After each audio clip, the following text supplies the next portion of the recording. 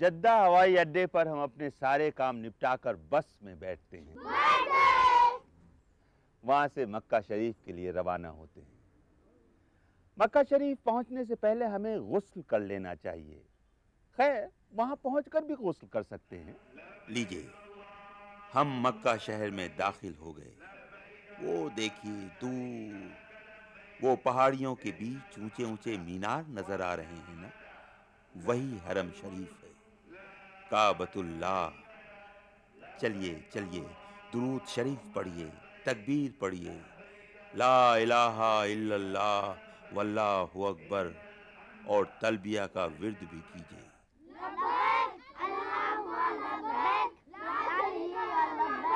تو بچوں، ہم لوگ مکہ شریف پہنچ گئے۔